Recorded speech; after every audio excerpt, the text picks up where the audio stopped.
If you're enjoying this video, smash that like button, subscribe, and hit the bell. Share it with your friends, and let me know in the comments where you're watching from. Every like and subscribe helps the channel grow. My name is Howard Tanner. I'm a park ranger in the Great Smoky Mountains National Park, Tennessee. I've been here for almost 10 years now, living in a small cabin tucked away in the hollows. Most people think being a ranger is peaceful, but out here, surrounded by endless forests and icy trails, peace can feel a lot like loneliness. Maybe that's why I chose this life, to escape the noise in my head. I wasn't always like this. Before the war, I had a family, friends, and plans for the future.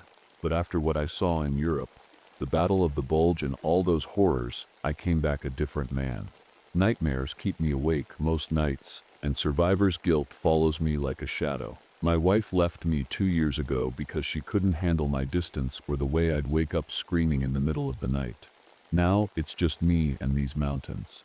It was February 1957, during one of the worst snowfalls this region had ever seen. The hollows were buried under thick layers of ice and snow, making everything look frozen in time. That morning, I was tracking some unusual animal migration patterns, deer moving lower into the valleys instead of staying up in the ridges where they usually roam during winter. As I followed their trail deeper into the forest, I stumbled upon something strange, a deer carcass half buried in snow with bite marks that didn't look like anything I'd seen before. The bites were jagged and deep, as though whatever had attacked it wasn't just hunting, it was tearing it apart out of rage or desperation. The snow around the body was stained red, but there was something odd about it. Some of the blood had frozen into unnatural shapes, almost like patterns or symbols. I took a step back, trying to make sense of it all, when Marcus Kelly, my junior ranger, radioed me from his patrol area nearby. "Howard," he said, his voice crackling through static, "you're not gonna believe this. We've got 3 college kids missing near Sugarland Mountain Trail." I sighed heavily and adjusted my scarf against the biting cold. Missing hikers weren't uncommon during winter storms, but something about this felt off, especially after seeing that deer carcass. "All right," I replied. "Meet me near the trailhead in an hour." When we reached their abandoned campsite later that afternoon, Marcus looked pale as he pointed at what we found. Tents ripped open as if something had clawed its way inside, and frozen blood splattered across the snow in strange patterns, similar to what I'd seen earlier with the deer carcass.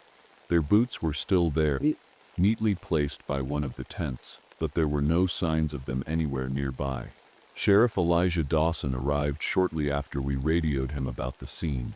He was a gruff man who didn't believe in anything he couldn't see with his own eyes. "Probably got lost," he muttered dismissively as he examined the area. "Happens every year, city kids thinking they can handle these mountains without proper gear." But I couldn't shake the feeling that something more sinister was at play here. As we searched further along their trail, I noticed boot prints that suddenly changed to hoof-like impressions mid-stride, as if whoever made them transformed halfway through walking. Trees nearby were marked with symbols that looked ancient and unfamiliar to me, yet eerily similar to markings I'd seen during my time in Europe near old battlefields. That evening, I decided to visit Grace Thornton, the only survivor of an attack 5 years ago that locals still whispered about but never fully believed. Grace lived alone now, far from town where people called her crazy behind her back. When she opened her door to me, her eyes were wide with fear even before I said anything. "You've seen it," she whispered, before I could speak. "Seen what?" I asked cautiously.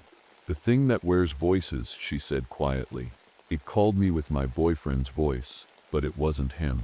Her words sent a chill down my spine as she described how she barely escaped after hearing her boyfriend's voice calling her deeper into the woods one snowy night. But when she turned around to follow it, she saw something tall and skeletal standing among the trees instead. I left Grace's house feeling more unsettled than ever and returned to my cabin late that night. As I sat by my fireplace trying to warm up and clear my head, I heard something outside, a voice calling my name softly through the wind. "Howard." It was my ex-wife's voice, but she was hundreds of miles away in another state. I froze in place as chills ran down my spine, not from the cold outside, but from fear deep inside me. I didn't sleep that night. How could I? The voice outside my cabin sounded exactly like my ex-wife, but I knew it couldn't be her. She was nowhere near these mountains. I stayed by the fire, gripping my old M1911 pistol, the one I'd kept from the war. Regulations said I wasn't supposed to have it, but out here, rules felt more like suggestions. By morning, Marcus radioed me again. His voice sounded nervous. "Howard, we found something strange near the search area." I met him at the trailhead with 2 deputies Sheriff Dawson had sent to help us. Marcus led us deeper into the woods until we reached an old mining cabin that hadn't been used in decades. The place looked like it was holding secrets: rotting wood, broken windows, and snow piled high against the walls. "Kelly," I said, using his last name as I always did, "what did you find?"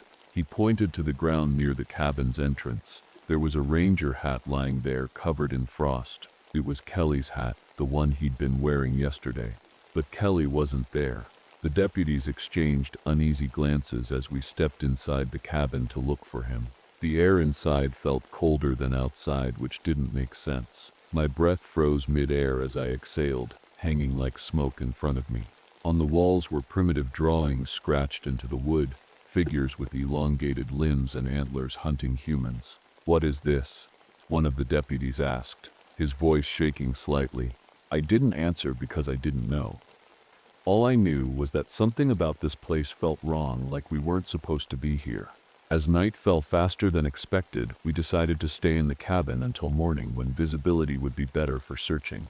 One of the deputies pulled out a small camping stove to heat some soup, while Marcus sat quietly in a corner, staring at those drawings on the wall.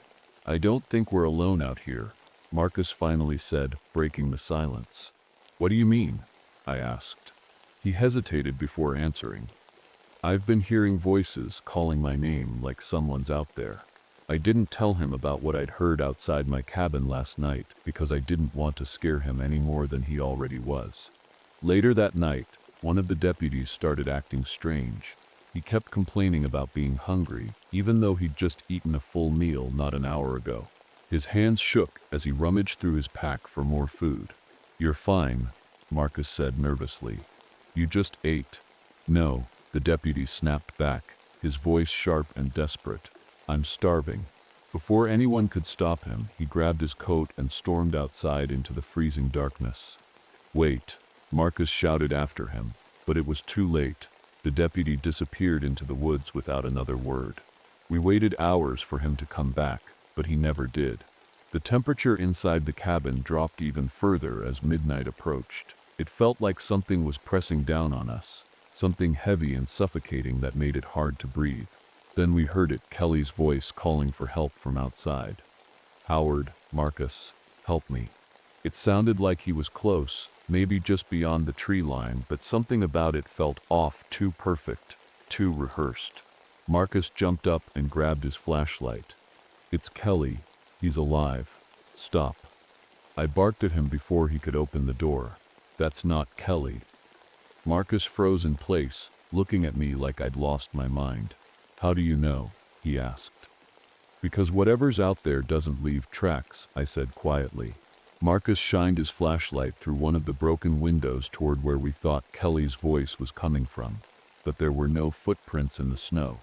Nothing at all. We stayed inside after that, huddled near what little warmth our fire provided as strange noises echoed through the woods, cracking ice, snapping branches, and whispers that seemed to come from everywhere at once. Alleged. When dawn finally broke, we stepped outside cautiously to look for signs of our missing deputy and Kelly, but all we found was frost-covered ground and silence.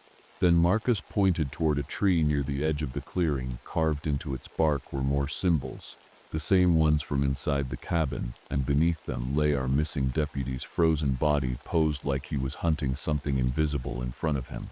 His eyes were gone, and so was his tongue. The sight of the deputy's body froze us in place. His face looked like it had been carved out of ice, his mouth open in a scream that would never come. Marcus stepped back, his hand shaking as he pointed at the symbols on the tree. What does that mean?" he stammered. I didn't answer right away. I couldn't. My mind was racing, trying to piece together what was happening. Those symbols, they weren't just random scratches. They meant something. I'd seen similar markings before, in Europe, etched into walls by survivors who believed they offered protection. But protection from what?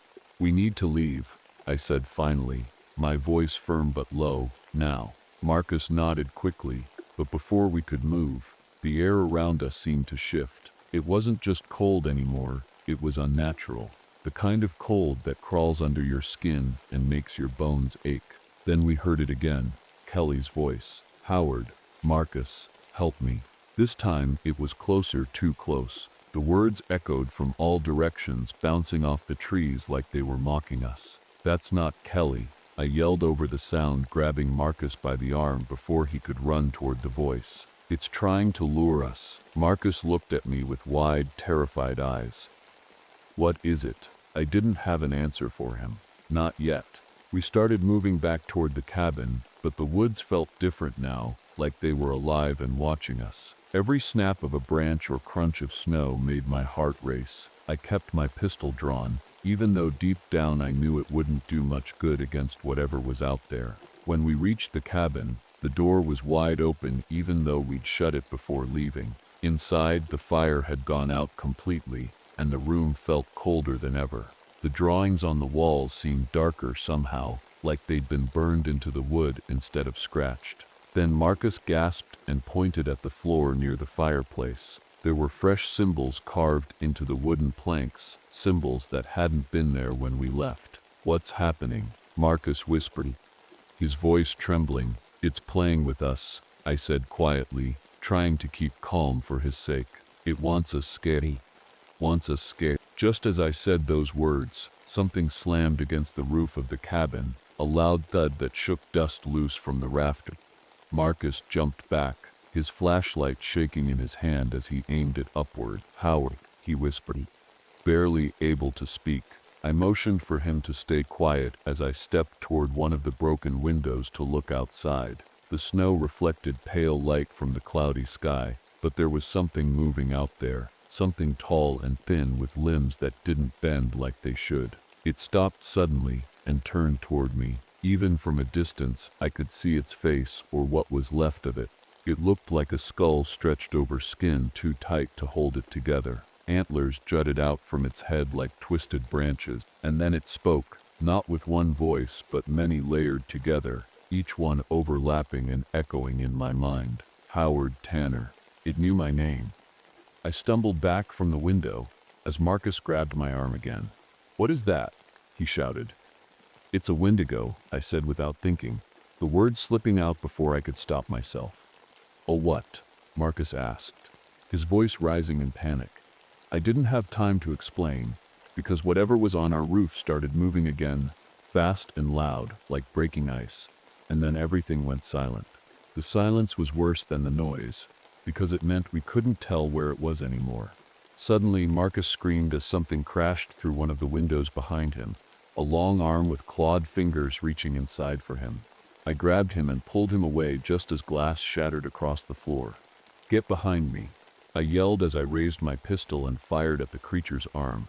The bullet passed straight through it like smoke, leaving nothing but a faint shimmer where flesh should have been.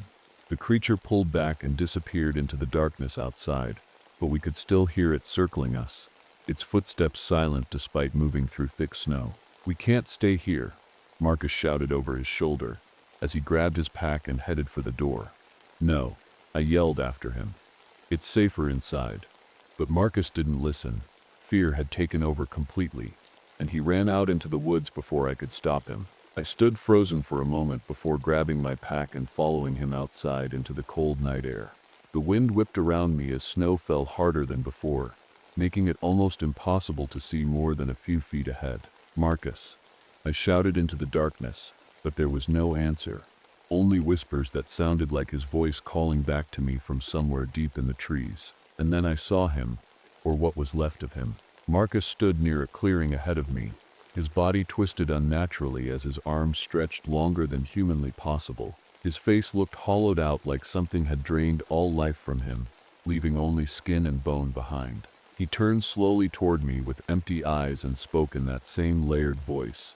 Howard Tanner. I raised my pistol again, even though I knew it wouldn't help. And then everything went black as something hit me hard from behind. When I came to, I was lying face down in the snow. My head throbbed, and my body felt like it had been run over by a truck.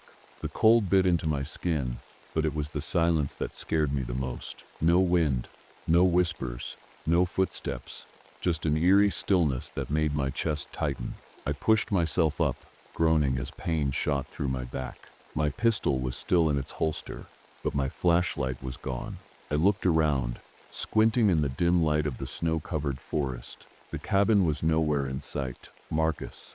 I called out weakly, though I already knew he wouldn't answer. My breath came out in ragged clouds as I tried to get my bearings. The trees around me looked unfamiliar, their branches heavy with snow and ice. It was like the forest had shifted while I was unconscious, twisting itself into something unrecognizable. And then I saw them, symbols carved into the bark of a tree just ahead of me.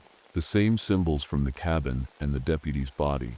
They seemed to glow faintly in the pale light, almost as if they were alive. I didn't know why, but something about those symbols gave me hope. Maybe it was instinct or desperation, but I felt like they could protect me. I pulled out my knife and started carving one of the symbols into a nearby tree, copying it as best as I could from memory. My hands were shaking so badly from the cold and fear that it took longer than it should have. But when I finished, I felt a strange sense of relief, like I'd built a small barrier between myself and whatever was out there. That relief didn't last long. A sound broke through the silence, a low creak, like ice cracking under pressure. It came from behind me. Slowly I turned around. It was there. The Wendigo stood just a few yards away, its skeletal frame towering over me like a nightmare come to life. Its antlers seemed to stretch endlessly into the sky, and its hollow eyes locked onto mine with an intensity that made my stomach churn. It didn't move at first, just stared at me with that awful face. Then it spoke again, its voice layered with whispers and screams. Howard Tanner, you cannot run. I stumbled back against the tree, gripping my pistol even though I knew it wouldn't do any good. My mind raced as I tried to think of something, anything that could save me. Then I remembered the mining cabin. The old records we'd found there mentioned workers disappearing after hearing voices calling them into the mines. If there were tools or equipment left behind in that cabin, maybe I could use them to fight back. I didn't have another option. I bolted through the trees, ignoring the pain in my legs and lungs as I ran blindly toward where I thought the cabin might be. The Wendigo let out a bone-chilling screech behind me, a sound like ice shattering mixed with an animal's roar, and I knew it was coming after me. The forest seemed endless as branches clawed at my face and snow clung to my boots, slowing me down with every step. But then, through the haze of panic and exhaustion, I saw it, the outline of the mining cabin up ahead. I burst through the door and slammed it shut behind me, leaning against it as my chest heaved with each breath. The air inside was just as cold as outside, but at least there were walls between me and that thing for now. I searched the room frantically for anything that could help me fight back. My eyes landed on an old oil can sitting on a shelf near some rusted tools. An idea sparked in my mind, a desperate one, but it was all I had. I grabbed the oil can and started pouring its contents over anything flammable in the room. Wooden beams, broken furniture, even scraps of paper left behind by miners decades ago. Then I found an old lantern and prayed it still worked as I struck a match to light it. The flame caught instantly, spreading quickly across the room as smoke filled the air. The heat was overwhelming after hours in the freezing cold, but I didn't care. I needed this fire to keep that thing away. The Wendigo's screech echoed outside again, louder this time as it closed in on the cabin. Through one of the broken windows, I saw its shadow moving closer, its elongated limbs stretching unnaturally as it crawled toward me like some kind of grotesque spider. It stopped just outside the cabin and stared at me through the flames with those hollow eyes. For a moment, I thought maybe, just maybe, the fire would keep it at bay. But then, it spoke again. "You cannot kill me," it said in that awful layered voice. "You are mine." The flames roared higher, as if mocking its words, but then something unexpected happened. Kelly's voice broke through all those layers, the real Kelly's voice. "Howard, help me." For a split second, I saw him, Marcus Kelly, trapped inside that monstrous form like he was fighting to take control again. His eyes flickered with recognition before they went dark once more. I knew what had to be done. With shaking hands, I grabbed an old pickaxe from one corner of the room and stepped toward the flames where the Wendigo stood waiting outside. It lunged at me through one of the windows just as I swung with everything I had left in me. The pickaxe hit its mark right between those hollow eyes, and for a moment time seemed to stop as both Kelly's voice and the Wendigo's screech filled my ears at once. Then everything went black again. When I woke up, I was lying in the snow again. My body felt like it had been frozen solid and my head was pounding. For a moment, I thought I might still be in the cabin, but when I opened my eyes, I saw nothing but endless white all around me. I had no idea how I got there. The last thing I remembered was swinging the pickaxe at the Wendigo, hearing Kelly's voice, and then nothing. I pushed myself up slowly, every muscle in my body screaming in protest. My fingers were numb, and when I looked down at my hand, I realized 2 of them were gone, severed cleanly at the knuckle. The sight made my stomach turn, but there was no time to dwell on it. I wasn't alone. The forest was silent, but I could feel something watching me. My breath came out in short, panicked bursts as I scanned the trees for any sign of movement. The symbols I'd carved into the tree earlier were nowhere to be seen, and the mining cabin was gone too, like it had never existed. I stumbled forward, trying to find my way back to civilization.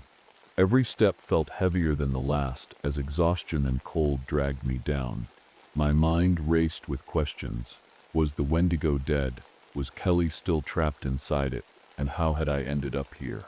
After what felt like hours of wandering, I finally saw a faint light in the distance. It flickered like a lantern, and for a brief moment, hope surged through me. But as I got closer, that hope turned to dread. The light wasn't coming from a rescue team or a ranger station, it was coming from another set of symbols carved into a tree. They glowed faintly in the dim light of dawn, just like the ones near the cabin. I stopped in my tracks, my heart pounding in my chest. The symbols weren't a sign of safety, they were a warning. The Wendigo wasn't gone, it was still out there. Somehow, I managed to make it back to the ranger station later that day, though I don't remember much about how I got there. Search and rescue teams found me half frozen and delirious in a snowdrift miles from where we'd been searching for Kelly and the missing hikers. They said I was lucky to be alive, but they didn't believe me. When I told them about what happened, the voices, the symbols, the Wendigo, they chalked it up to hypothermia and trauma. The official report said the missing hikers were likely killed by wildlife or lost in the storm. Marcus Kelly was listed as presumed dead, and the deputies who'd come with us were written off as victims of exposure. No one wanted to hear about ancient spirits or monsters that wore human voices. Dr. Walter Pierce came to visit me while I was recovering in the hospital. He didn't say much at first, just sat by my bed with a stack of old books and papers he'd brought with him. "I believe you," he said finally, breaking the silence. I stared at him, not sure if he was serious or just humoring me. "My grandfather encountered something similar back in 1887, he continued. He called it the winter cannibal, said it came every 70 years like clockwork. He handed me one of his books, a journal written by his grandfather detailing strange disappearances and sightings of a creature that sounded exactly like what we'd faced in those woods. "It's not over," Dr. Pierce said quietly. "It never is." His words stayed with me long after he left. Weeks later, when I returned to work, I couldn't shake the feeling that something was wrong. The hollows felt different now, darker somehow, even during daylight hours.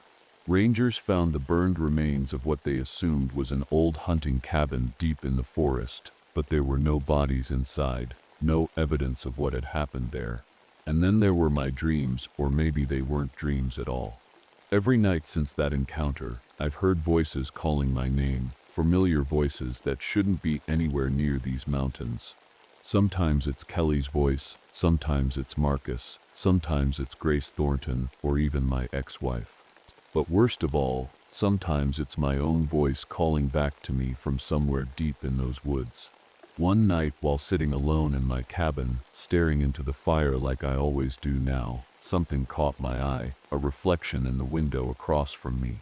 For just a moment, barely long enough to register, I saw something staring back at me that wasn't quite human. Elongated limbs, hollow eyes, antlers growing from its head. When I blinked, it was gone, but deep down I knew what it meant. The Wendigo had marked me somehow, left its shadow behind inside of me, and no matter how far I ran or how hard I fought, it would always find its way back. The cycle would repeat again someday, maybe not for another 70 years, but when it did, someone else would have to face it, and maybe next time they wouldn't survive.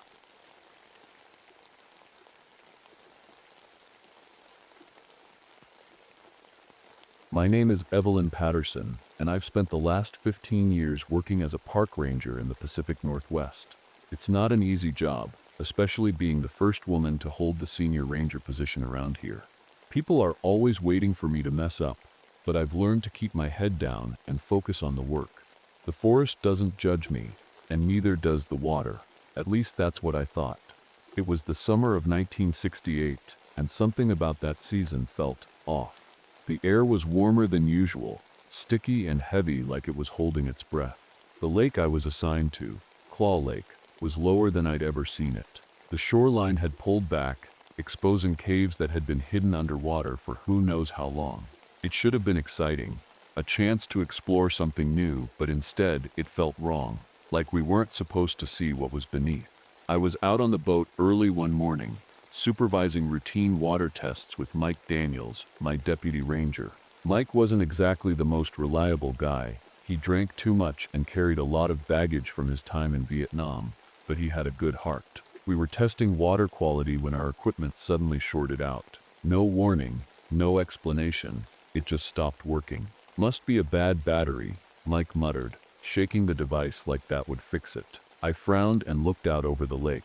The water was so still it looked like glass, reflecting the dense old-growth forest surrounding us. But something about it made my skin crawl. "It's not the battery," I said quietly. "There's something interfering." Mike gave me a look like I was crazy, but before he could say anything, we heard shouting from the shore. 3 teenagers had gone missing overnight. Campers who'd been swimming in the lake after dark. Their tents were torn apart, their sleeping bags shredded like something had clawed through them. We organized a search party immediately. The sheriff showed up with his deputies, stomping around like he owned the place. Sheriff Grant didn't like me or my team. He thought federal park rangers were stepping on his turf. "Probably just ran off," he said dismissively when I explained the situation. But when we found strange circular depressions along the shoreline, like something massive had been dragging itself through the mud, even he couldn't ignore it. The next few days were a blur of strange events. A local fishing guide reported catching deformed fish with bite marks that didn't match any known predator. The Wright twins, Jacob and Joseph, found massive scales washed ashore that shimmered in the sunlight like they belonged to something out of a nightmare. Then there were the storms. Electrical storms rolled in without warning, crackling through clear skies like nature itself was angry. One of our search dogs refused to go near the water.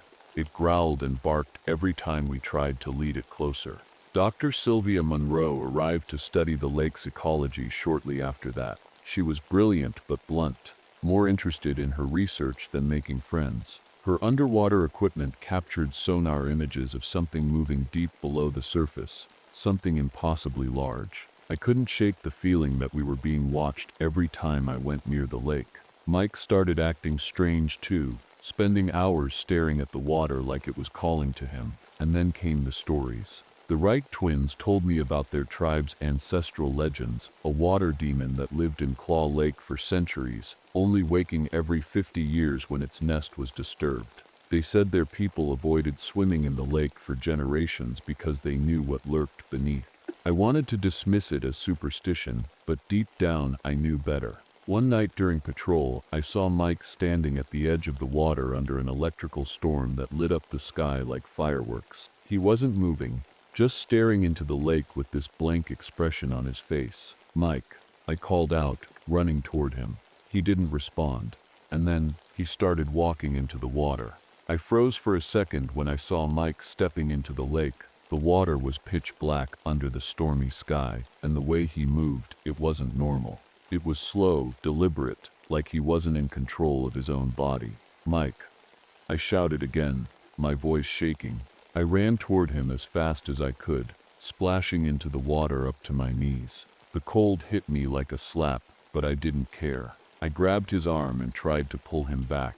"What are you doing? Snap out of it." He turned his head toward me, and for a moment I thought he'd come to his senses. But when I looked into his eyes, they were blank, empty, like he wasn't really there. Before I could say anything else, something moved in the water behind him. It was quick, just a ripple that broke the surface, but it was enough to make my stomach drop.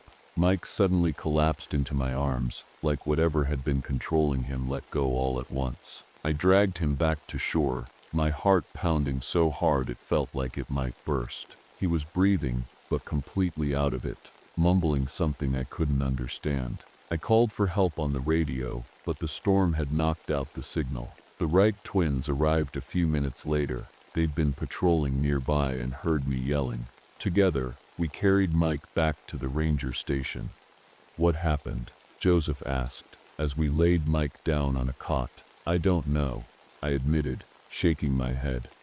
"He just walked into the lake like he couldn't stop himself." Jacob frowned and glanced at his brother. "It's starting," he said quietly.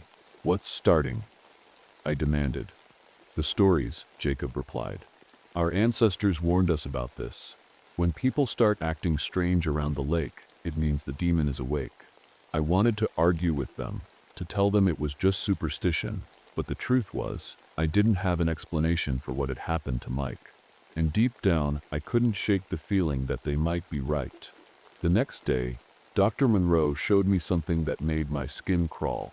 She'd been analyzing water samples from Claw Lake and found compounds she couldn't identify, something that seemed to affect neural pathways in living organisms. "It's almost like a parasite," she explained, her voice calm but serious. "If these compounds are in high enough concentrations, they could alter brain chemistry." "Are you saying this could explain what happened to Mike?" I asked. She nodded slowly. It's possible, but that wasn't all she'd found. Her underwater research equipment had captured more sonar images, this time clearer than before. The object moving beneath the surface wasn't just large, it was massive, over 40 feet long, with a serpentine shape that sent chills down my spine. Later that afternoon, Jacob and Joseph discovered something even more disturbing while exploring one of the newly exposed caves along the shoreline. Ancient petroglyphs carved into the walls. The symbols depicted a creature, a serpent-like figure surrounded by human figures bowing before it, and warnings written in their tribal language about a water spirit that demanded respect or revenge. "This isn't just a legend," Jacob said firmly as we studied the carvings by flashlight. "Our people knew this thing was real."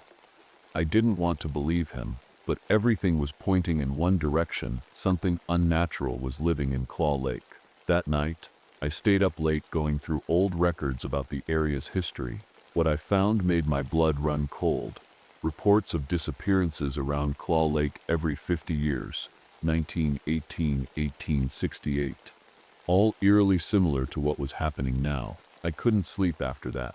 Every time I closed my eyes, I saw Mike walking into the water or those sonar images of something huge moving beneath the surface. The next morning during patrol, Joseph came running toward me with panic written all over his face. "It's happening again," he said breathlessly. "What is?" I asked. "It's Mike," Joseph replied. "He's gone." I felt my stomach drop when Joseph told me Mike was gone. "What do you mean, gone?" I asked, trying to keep my voice steady. "He left the station last night," Joseph said. "I thought he was just going for air, but when I checked this morning, his cot was empty. No one's seen him since." I didn't waste any time. I grabbed my gear and headed straight for the lake, with Joseph and Jacob close behind. The shoreline was eerily quiet, the water so still it looked unnatural. We searched everywhere, calling out Mike's name, checking the caves along the edge, but there was no sign of him. And then we found his flashlight. It was half buried in the mud near one of the exposed caves, its beam still faintly glowing. My chest tightened as I picked it up and looked around. "Mike," I shouted again, my voice echoing off the rock walls. Joseph stepped closer to the cave entrance and froze. "Evelyn," he said quietly, his voice trembling, "you need to see this." I followed his gaze and felt my breath catch in my throat. Inside the cave, the walls were covered in something that looked like preserved human remains, bones and skin fused into the rock, as if they'd been there for centuries. The faces were twisted in expressions of fear, their mouths open in silent screams. Jacob stepped back, shaking his head. "This isn't right," he muttered. "We shouldn't be here." I couldn't argue with him. Every instinct I had was screaming at me to leave, but I couldn't ignore what we'd found. Something had dragged Mike into this cave, or worse. We returned to the station just as Sheriff Grant arrived with 2 of his deputies.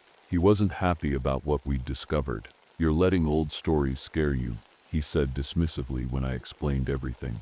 "It's not just stories," I argued, showing him the sonar images and water samples Dr. Monroe had collected. "Something is living in that lake, something dangerous." Grant shook his head and turned to his deputies. "We're dragging the lake," he announced. I tried to stop him, but he wouldn't listen. He loaded his men onto a boat and headed out into the water with heavy equipment, meant to dredge up whatever was hiding beneath the surface. I stayed on shore with Jacob and Joseph, watching nervously as they worked. The boat moved slowly across the lake, its engine rumbling loudly in the quiet air, and then everything went wrong. The water erupted beneath them like a bomb had gone off, flipping the boat over in an instant. The deputies screamed as they were thrown into the lake, but their voices were cut off almost immediately. Grant managed to grab onto a piece of debris and started swimming toward shore, but before he could reach us, something pulled him under. It happened so fast I barely had time to react. One moment he was there, gasping for air, and the next he was gone. Jacob grabbed my arm as we stood frozen on the shore. "We need to leave," he said urgently, but I couldn't move. My mind was racing with questions. What was this thing? Why now? And how could we stop it? Dr. Monroe arrived later that evening with more disturbing news. She'd been analyzing samples from deeper parts of the lake and found evidence of parasitic organisms that seemed to be spreading rapidly through the water, organisms that could explain why people were acting strange and why fish were dying from electrical burns. "It's adapting," she said grimly. "Whatever this thing is, it's changing." That night, I had vivid dreams of swimming freely in impossibly deep water, dreams so real I woke up gasping for air as if I'd been holding my breath underwater. And then Joseph came running into my cabin with panic written all over his face. "Jacob's gone," he said breathlessly. When Joseph told me Jacob was gone, I felt my chest tighten. Not again. I grabbed my boots and flashlight, barely stopping to grab my gear before rushing out the door. Joseph followed close behind, his face pale and full of fear. "Where did he go?" I asked, my voice sharp with urgency. "He said he wanted to check the caves again," Joseph replied, struggling to keep up. "He thought there might be something we missed." The shoreline was quiet when we arrived. Too quiet. The air felt heavy, like it was pressing down on us, and the water glowed faintly under the moonlight. It wasn't natural. It wasn't right. We found Jacob's gear near the cave entrance, his diving mask and oxygen tank left in a neat pile as if he'd planned to come back. But he wasn't there. I turned to Joseph, who was shaking his head in disbelief. "He wouldn't just leave his equipment," he said. "Something's wrong." I nodded, swallowing hard as I stared into the dark opening of the cave. "Stay here," I told him firmly. "If anything happens, call for help." Joseph hesitated but eventually nodded.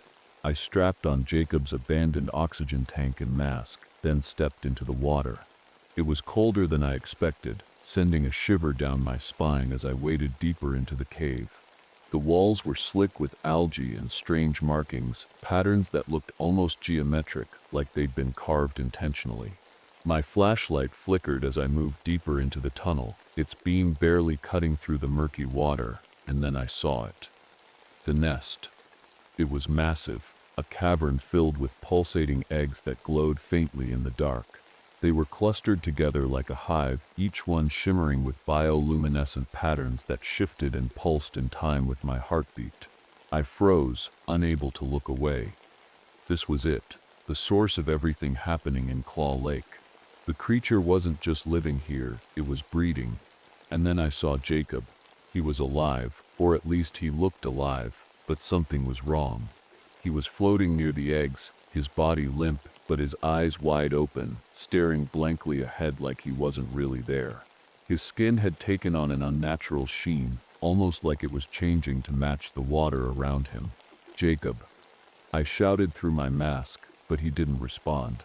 Before I could move closer, something shifted behind me, a massive shadow that blocked out what little light remained.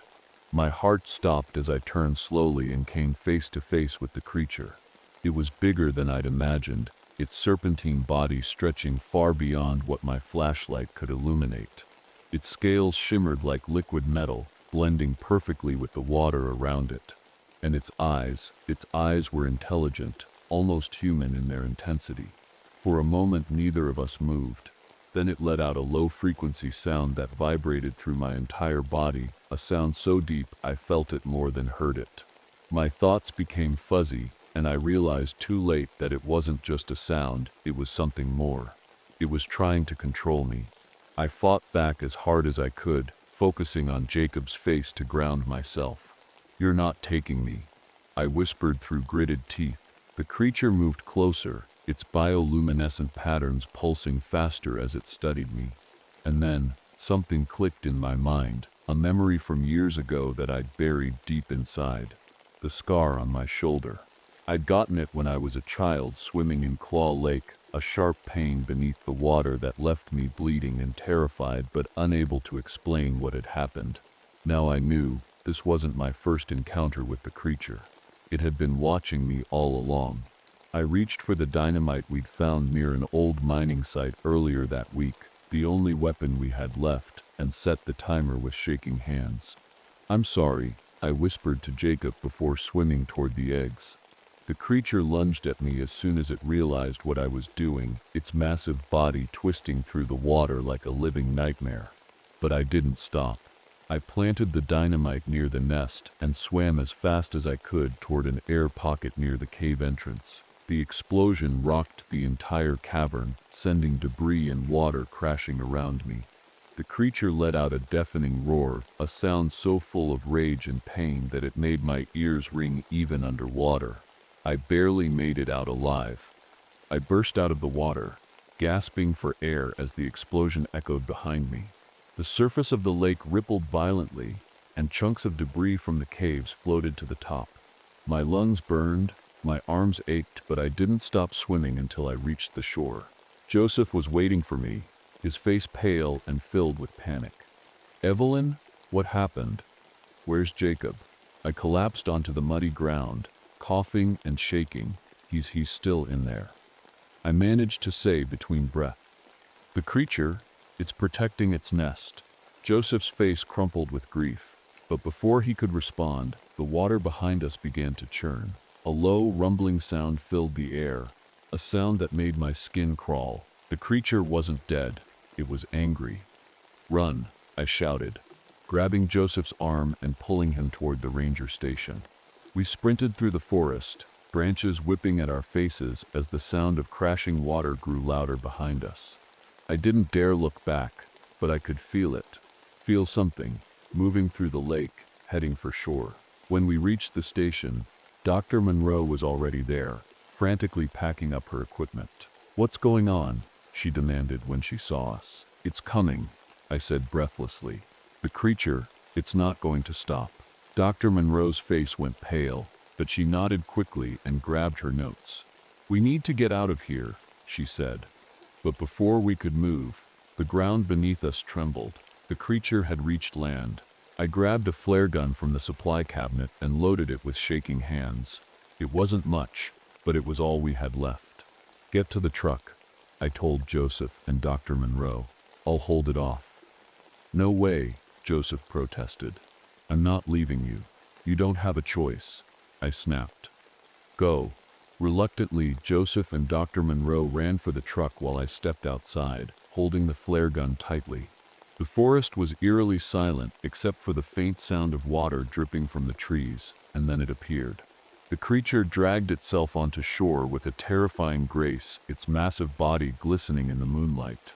Its bioluminescent patterns pulsed faster now, casting an eerie glow across the clearing. It let out another low-frequency sound that rattled my bones and made my thoughts blur. But this time, I fought back. I raised the flare gun and fired straight at its head. The flare hit its mark, exploding in a burst of light and heat that made the creature recoil with a deafening roar. "Come on," I shouted at it, backing toward the truck as I reloaded. "You want me? Come get me."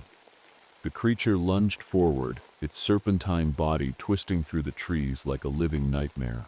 But before it could reach me, Joseph slammed on the truck's horn, distracting it just long enough for me to climb into the passenger seat. "Drive," I yelled. Joseph didn't need to be told twice. He floored it and we sped down the dirt road as fast as we could go. The creature chased us for a while, its glowing form visible in the rearview mirror, but eventually it stopped and disappeared back into the forest. We didn't stop driving until we were miles away from Claw Lake. In the days that followed, officials closed off access to Claw Lake entirely, citing safety concerns after what they called a landslide, but I knew better. The explosion had collapsed part of the cave system and drained some of the water into underground channels, but it hadn't killed the creature. Dr. Monroe left shortly after that, taking her research with her.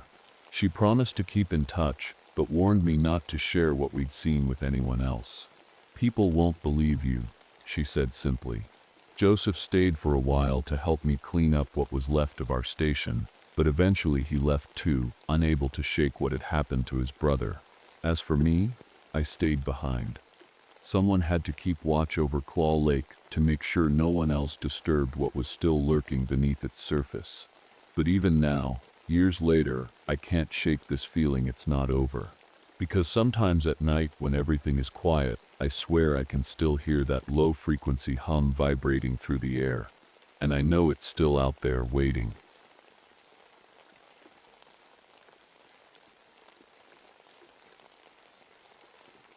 My name is Robert Jenkins, but everyone calls me Bobby.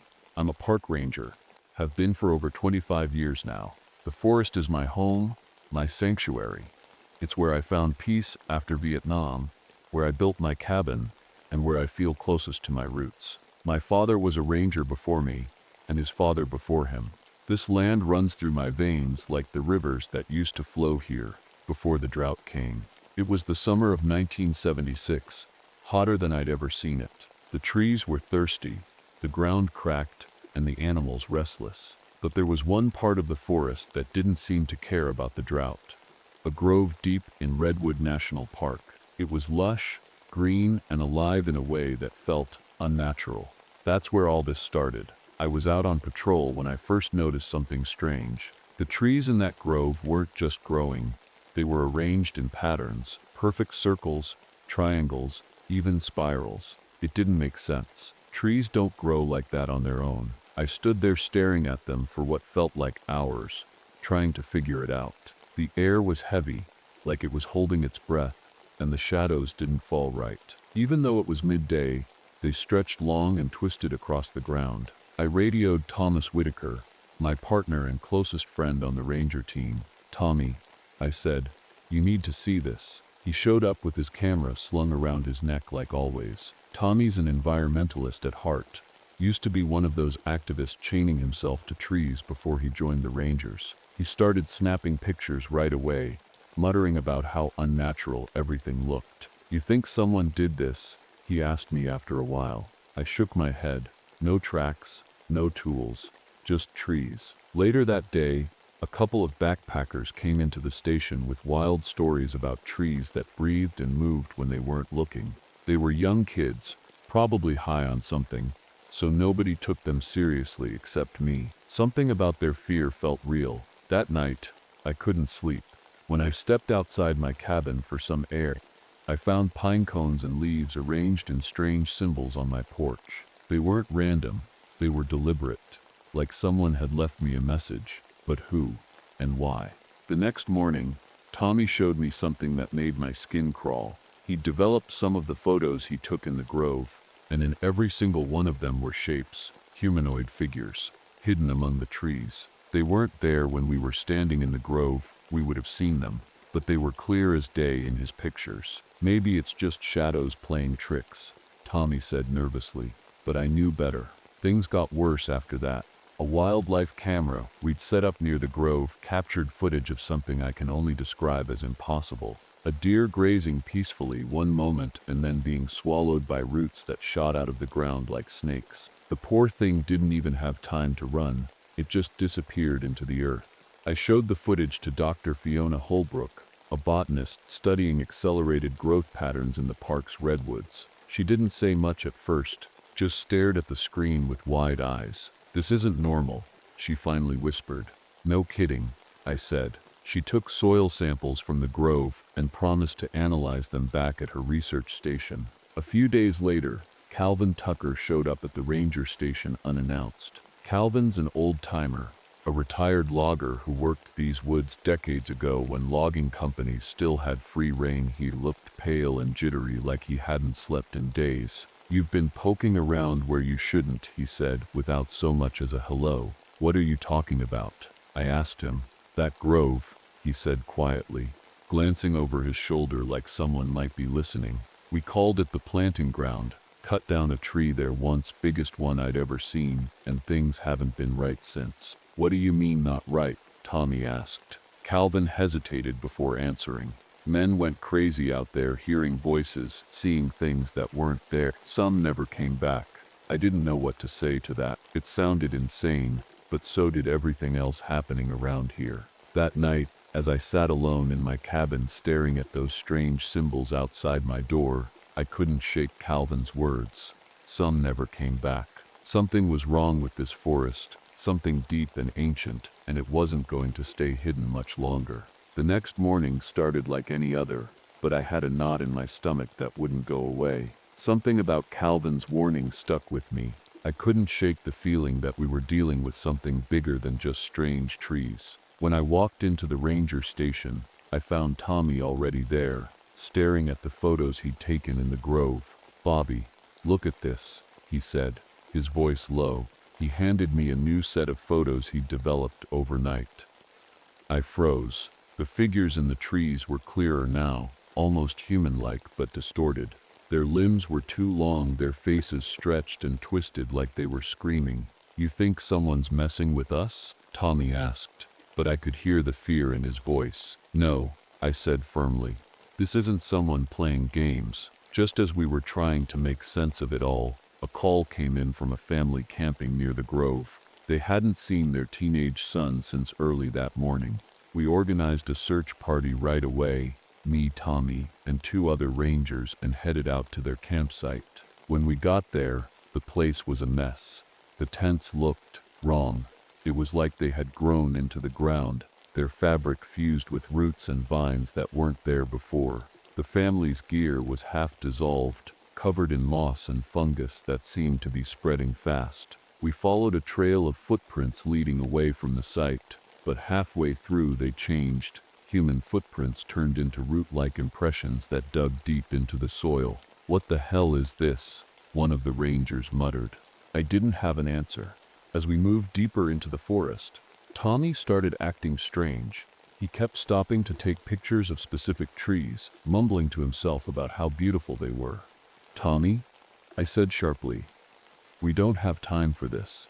He looked at me like he didn't recognize me for a second, and then nodded. Yeah, sorry," but he didn't stop taking pictures. We found the boy, or what was left of him, near a massive redwood at the edge of the grove. He was partially merged with the tree trunk, his arms stretched out like branches, and his face barely visible through layers of bark. He was still alive. His eyes moved toward us when we approached, but he couldn't speak or move. One of the rangers tried to pull him free, but his body wasn't just stuck, it was part of the tree now. The bark tore like skin when we tried to move him, and he let out a sound that wasn't human anymore. A deep groan that echoed through the forest like it came from every tree around us. We can't help him, I said finally, my voice shaking. The others looked at me like I'd lost my mind, but I knew it was true. That night back at my cabin, I couldn't sleep again. Every time I closed my eyes, I saw that boy's face staring at me from inside the tree. Around midnight, Tommy knocked on my door. "You awake?" he asked quietly. "Yeah," I said, letting him in. He looked pale and jittery, like Calvin had when he showed up at the station. "I've been losing time," he admitted after a long pause. "What do you mean?" I asked. "Out there in the grove, sometimes I'll be taking pictures, and then suddenly it's hours later and I don't remember anything." He rubbed his arms nervously, and that's when I noticed it. The skin on his forearms was rough and cracked like bark. "What's going on with your arms?" I asked him. "It's just eczema," he said quickly, pulling his sleeves down. But I didn't believe him. The next day, Dr. Holbrook called me from her research station with news about her soil samples. "Bobby," she said urgently, "I found something unusual." "What kind of unusual?" I asked. "The fungal network connecting these trees. It's not just alive, it's intelligent." She paused for a moment before continuing. "And it's spreading faster than anything I've ever seen." I drove out to her station right away to see her findings for myself. She showed me slides under her microscope, tiny threads of fungus weaving through soil and roots like veins in a body. "This isn't natural," she said quietly. "It's evolving." That afternoon, Calvin showed up again at the station looking worse than before. He sat down heavily in one of our chairs and stared at the floor for a long time before speaking. "We woke something up," he said finally. "What do you mean?" Tommy asked him. "In 46, we cut down this massive tree, the biggest one anyone had ever seen, and underneath it was something else." He swallowed hard before continuing. "A burial grove full of warnings carved into stone, warnings in languages nobody could read. And you ignored them?" I asked angrily. "We didn't know," he snapped back. "We thought it was just superstition." "But it wasn't," Tommy said quietly. "No," Calvin admitted. "It wasn't." That evening, as I walked back to my cabin alone, I felt like every tree in the forest was watching me. The air was thick with fog that clung to specific trees like they were hiding something beneath their bark. When I reached my porch, there were more symbols waiting for me. Pine cones and leaves arranged in intricate patterns that seemed almost alive under the moonlight. I didn't sleep that night either. The next morning brought more bad news. A second camper had gone missing near the grove, and this time there were no footprints to follow at all. It was like they'd vanished into thin air or into the trees themselves. Tommy volunteered to lead another search party despite how sick he looked. His skin was getting worse, rough patches spreading across his arms and neck, but he insisted he was fine. I didn't believe him. But what choice did we have? As we headed deeper into the forest again, I couldn't shake the feeling that we were being watched, not by people, but by something older and far more dangerous than anything we could understand. And whatever it wasn't done with us yet. The forest felt different that day. It wasn't just the silence or the strange patterns in the trees. It was something deeper, something alive. Every step I took felt like I was walking on a living thing, like the ground itself was breathing beneath my boots. Tommy was ahead of me, his camera swinging from his neck as usual. He kept stopping to take pictures of trees, but he didn't say much. His skin looked worse. More of those bark-like patches had spread across his arms and neck. I wanted to say something, but I didn't know how to bring it up without making things worse. "Tommy," I finally said, breaking the silence. "You sure you're okay?" He turned to me with a tired smile. "I'm fine, Bobby. Just tired." But he wasn't fine. I could see it in his eyes. We were following a dried-up riverbed when we found it, a massive root system stretching across the ground like a giant spiderweb. The roots were thick and twisted, some as wide as tree trunks. They formed a dam-like structure that blocked what used to be the river's path. "What is this?" one of the other rangers asked, his voice shaky. I didn't have an answer. The roots looked like they'd been growing for centuries, but that didn't make sense. This drought had only started a few years ago. Tommy crouched down to take a closer look, running his fingers along one of the roots. "It's hollow," he said quietly, like it's carrying something. Carrying what? I asked. He didn't answer. As we moved further into the grove, things got stranger. The trees seemed to close in around us, their branches twisting together overhead to block out the sun. The air grew colder, and the fog thickened until we could barely see a few feet ahead. Then we heard it, a faint whispering sound coming from all around us. At first, I thought it was just the wind, but there was no wind. The air was completely still. "Do you hear that?" one of the rangers whispered. We all nodded. The whispers grew louder as we walked, like voices speaking in a language none of us could understand. It felt like they were coming from inside the trees themselves. We found Dr. Holbrook's research station, abandoned later that afternoon. Her equipment was still there, but it was covered in vines that had grown so fast they'd crushed some of her machines under their weight. Her notes were scattered across the floor, but most of them were unreadable, soaked through with water, or torn apart by roots that had pushed their way inside. "Where is she?" Tommy asked quietly. I didn't answer because I didn't know. That night at my cabin, I sat alone with Dr. Holbrook's journal. The only thing we'd managed to salvage from her station. Her handwriting was shaky toward the end, like she'd been writing in a hurry or under duress. She talked about discovering a collective consciousness in the fungal network beneath the grove, a living thing that connected every tree for miles around. She called it the entity. According to her notes, it wasn't just alive, it was aware. Her last entry sent chills down my spine. The entity is evolving faster than we can study it. It's learning from us, using us. The next day, Tommy disappeared during his night patrol shift. He'd gone out alone despite my protests. I told him he wasn't well enough to be wandering through the forest at night, but he wouldn't listen. We found his radio near one of the larger redwoods in the grove. It was still on, but all we could hear through it was rhythmic breathing, slow and steady like someone sleeping. "Tommy." I shouted into the trees until my voice was hoarse, but there was no response. The search party came across a clearing later that afternoon. A massive open space where the trees formed perfect concentric circles around a central altar-like structure made entirely of roots and vines. The altar pulsed faintly, almost like it had a heartbeat. "What is this place?" one of the rangers whispered. I didn't answer because I didn't know, but deep down I felt like we weren't supposed to be there. As we approached the altar, I saw something carved into one of the nearby trees, symbols similar to those that had appeared outside my cabin but larger and more intricate. They seemed to glow faintly in the dim light filtering through the canopy above.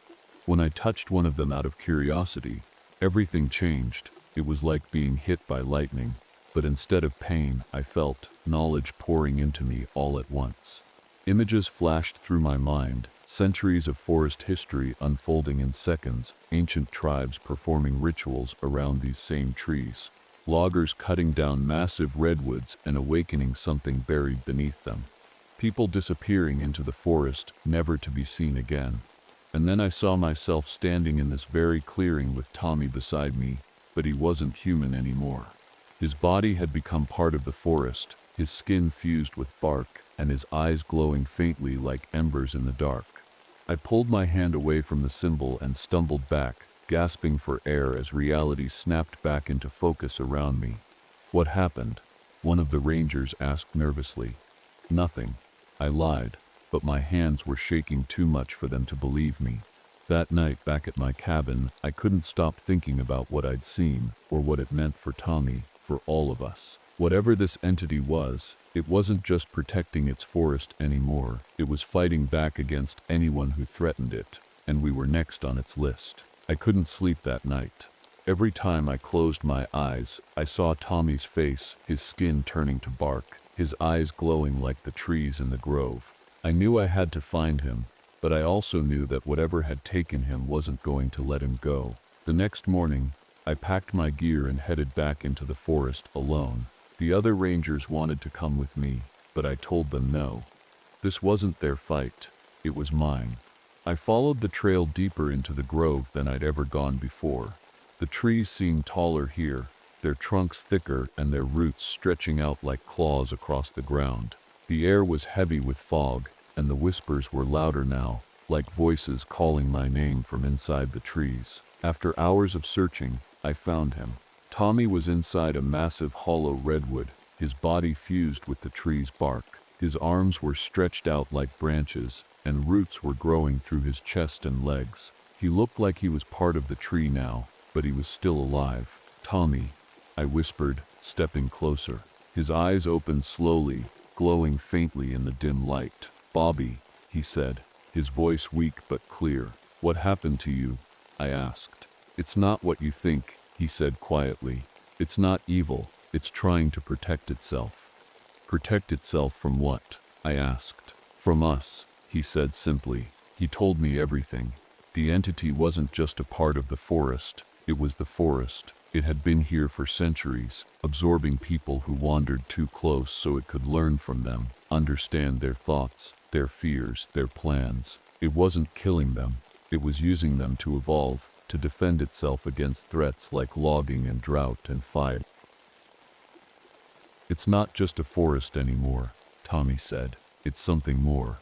I stared at him, trying to make sense of what he was saying. "And you're okay with this?" I asked. He nodded slowly. "It's not as bad as it looks, but it was bad." He was in pain. I could see it in his eyes. "I can't leave," Tommy said, after a long silence. "I'm part of this now." "No," I said firmly. "You don't have to stay here." He shook his head sadly. "It's too late for me." I didn't want to believe him, but deep down I knew he was right. As we talked, the entity began to communicate through Tommy. His voice changed slightly, becoming deeper and more rhythmic like the whispers in the trees. "You shouldn't be here," it said through him. "I'm not leaving without my friend," I replied. "He is no longer your friend," it said simply. "That's not your choice to make," I snapped back. The entity didn't respond, but the ground beneath me began to shift as roots moved purposefully toward me. I pulled out my service revolver, not because I thought it would help, but because it made me feel less helpless, and aimed it at the tree holding Tommy. "Let him go," I demanded. "He cannot leave," the entity replied through Tommy.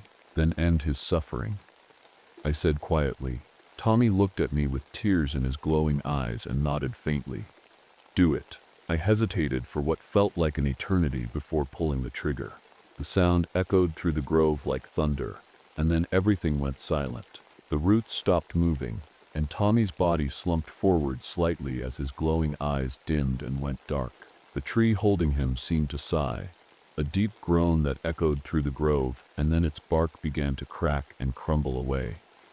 I stood there for a long time staring at what was left of my friend before turning and walking away. When I returned to the ranger station later that night, Calvin Tucker was waiting for me with more bad news. The logging company had sent a team into the grove despite our warnings, and they'd uncovered something horrifying. A mass grave filled with human tree hybrids from previous decades. "They're going to burn it all down," Calvin said quietly. "No," I replied firmly. "That'll only make things worse." But nobody listened. Not Calvin, not Ranger Director Miller, not anyone else on the team. They were too scared to think clearly. The next morning, Miller led a team of loggers into the grove armed with chainsaws and flamethrowers. They started cutting down trees indiscriminately, ignoring every warning we'd given them. And that's when the entity fought back. Roots shot out of the ground like spears, impaling some of the loggers before they could react. Branches moved like arms, smashing equipment, and pulling men into the trees where their screams were quickly silenced. It was chaos, pure chaos, and there was nothing we could do to stop it. Miller tried to run but got caught in a tangle of animated roots that wrapped around his legs and dragged him into one of the larger redwoods near the center of the grove. His screams echoed through the forest for what felt like hours before fading into silence. By then, most of the logging team was either dead or missing, and those of us who survived were trapped in a maze of rapidly growing trees that seemed to shift and change every time we turned around. I knew there was only one way out: fire. But starting one would mean violating everything I stood for as a ranger. My job was to protect this forest, not destroy it. But there wasn't any other option left. Using what little fuel we had left from our patrol vehicles, I started a controlled burn near the edge of the grove, just enough to create an escape corridor for those who were still alive. As flames spread through the trees behind us, releasing thick clouds of psychoactive spores into the air, I led what remained of our team out of that nightmare one step at a time until we finally reached safety on higher ground outside its reach. But even then, I knew it wasn't really over yet. Even after we escaped the grove, I couldn't shake the feeling that something was still watching us. The fire burned through the night, casting an eerie glow across the park. It wasn't just the trees that burned, it was something deeper, something alive. The entity wasn't gone, but it was weakened, fragmented. The survivors, what few of us were left, were silent as we sat around the ranger station trying to process what had happened. Calvin Tucker didn't say a word. He just stared at the ground, his hands trembling. The others avoided looking at me, like they blamed me for what we'd done. Maybe they were right. The next morning, I went back to the grove alone. The fire had destroyed most of it, but there were still pockets of untouched trees standing tall and silent amidst the ashes. The air smelled of smoke, and something else, something sweet and sickly, like decay. I found the central node, the massive tree with faces embedded in its bark, still standing despite the fire. Its surface was charred, but the faces were still visible, their eyes closed as if they were sleeping. I walked up to it slowly, my heart pounding in my chest. I didn't know what I expected to find. Maybe answers, maybe closure, but all I felt was dread. When I touched the tree's bark, I felt a sharp pain in my hand and pulled back to see tiny roots crawling across my skin like veins. They disappeared almost instantly, but I knew they were inside me now, part of me. I stumbled back from the tree and fell to my knees, gasping for air as visions flooded my mind again. Images of people disappearing into the forest over centuries, their bodies merging with trees, their memories becoming part of the entity's consciousness. And then I saw myself, not as I was now, but as I would be years from now, with bark-like growth spreading across my back and arms, my eyes glowing faintly like Tommy's had before he died. I left the grove after that, and never went back. The Park Service closed off that section of Redwood National Park permanently, calling it a danger zone due to fire damage and unstable terrain. But I knew better. It wasn't just dangerous, it was alive. Years passed, and I retired from being a ranger. My Parkinson's disease got worse over time, but that wasn't what kept me up at night. It was the memories, the faces in the trees, Tommy's glowing eyes, Miller's screams echoing through the forest. And then there were the changes in me. It started small, a rough patch of skin on my back that wouldn't heal, no matter how many creams or ointments I used. Then came the dreams, visions of the grove growing back stronger than ever, trees forming new patterns, whispers calling my name. One day, while sitting on my porch overlooking what remained of Redwood National Park, I noticed something strange in the burned section of forest below. The trees were growing back faster than they should have been, taller and thicker than before, and in their branches was a pattern, a face. It wasn't just any face, it was mine. I stared at it for a long time, unable to move or speak. The entity hadn't forgotten me. It had marked me as part of its forest forever. I don't know how much time I have left before I become like Tommy, before the bark spreads across my body completely, and I lose myself to whatever this thing is. But one thing is certain, the entity isn't gone. It's just waiting for its chance to grow again. And when it does, I'll be part of it.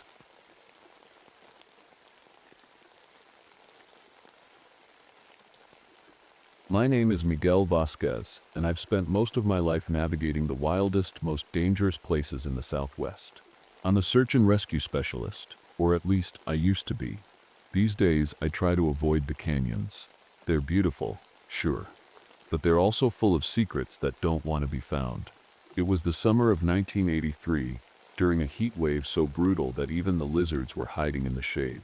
That's when I got a call from an old colleague asking me to guide a research team into a restricted part of Canyonlands National Park. I didn't want to go. Something about the place felt wrong, even before I set foot there. But they offered good money, and after being suspended for a year, I figured it was time to get back to work. The team consisted of 4 people: Dr. Diane Foster, an anthropologist with a sharp tongue and an obsession with ancient petroglyphs; Anthony Williams, her quiet graduate student who seemed more comfortable with books than people; Professor James Harrington, an archaeologist who had a habit of keeping secrets; and Ranger Kyle Peterson, who was new to the area and didn't care much for local customs or warnings. From the moment we arrived at the canyon, I felt uneasy. The sandstone formations towered over us like silent giants, their shadows stretching across the ground in strange patterns. The air was thick with dust from the recent storms, making it hard to breathe or see too far ahead. As we hiked deeper into the restricted section, we found petroglyphs carved into the rock, ancient symbols that seemed to tell stories about shapeshifters and rituals. Williams translated some of them for us, but Dr. Foster dismissed his warnings about curses and danger. She was determined to keep going, no matter what we found. One evening, as we set up camp near a newly uncovered rock formation that looked like an altar, things started getting strange. The wind picked up suddenly, carrying whispers that seemed to come from all directions. When we woke up the next morning, our equipment had been rearranged into patterns none of us recognized, circles and lines that reminded me of Navajo stories my grandfather used to tell about forbidden places. I couldn't shake the feeling that I'd been here before, not physically, but in my nightmares. Since childhood, I dreamed of being hunted through canyons just like these by something I could never quite see. Now those dreams felt closer than ever. The locals had warned us not to enter this canyon after an earthquake shifted the land months ago. They said boundaries had been broken, boundaries that should never be crossed. But Ranger Peterson laughed off their warnings and even took a small artifact from one of the sites despite my protests. That night, as we sat around the campfire trying to make sense of everything we'd seen so far, we heard something that froze us in place, our own voices echoing back from deeper in the canyon. Perfect mimicry of conversations we'd had earlier that day, but there was no one else out there. I didn't sleep that night. None of us did. The next morning, Peterson was gone. His sleeping bag was empty, and his boots were still by the fire. It was like he'd just vanished into thin air. We searched the area, calling his name, but the only thing we found was his ranger hat. It was sitting on a flat rock, filled with sand. The sand wasn't random, it was carefully arranged by color, from light to dark, like someone had taken their time to create it. Foster insisted we keep looking for him, but I could tell she wasn't as worried about Peterson as she was about her research. She kept glancing at the petroglyphs and muttering to herself about migration patterns and rituals. Williams, on the other hand, looked pale as a ghost.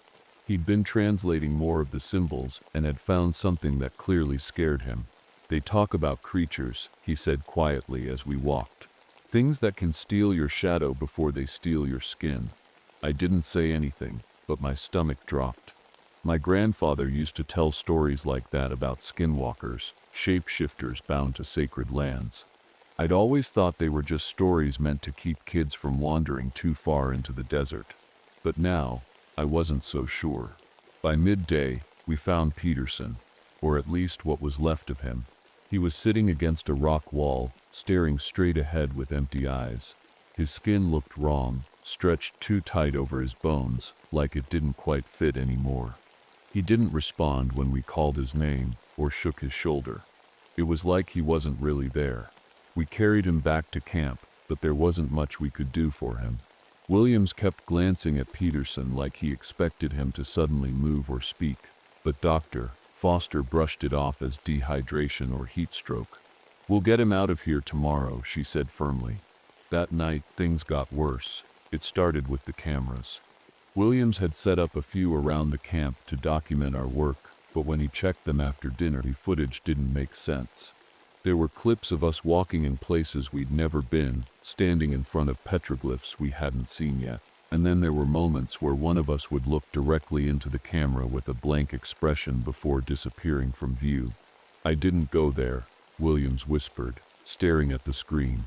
"That's not me, Doctor." Foster dismissed it as a glitch in the equipment, but I could see how tightly she was gripping her notebook. She wasn't as calm as she pretended to be. Later that night, as I lay awake in my tent, I heard footsteps outside, slow and deliberate, circling the camp. I grabbed my flashlight and stepped out into the cool desert air, but there was no one there. The canyon walls loomed around us like silent sentinels, their shadows twisting in the moonlight, and then I saw it, someone standing on the canyon rim above us. At first, I thought it was Peterson, but when I shined my flashlight up there, my heart stopped. It wasn't Peterson, it was me. The figure stood perfectly still, staring down at me with an expressionless face.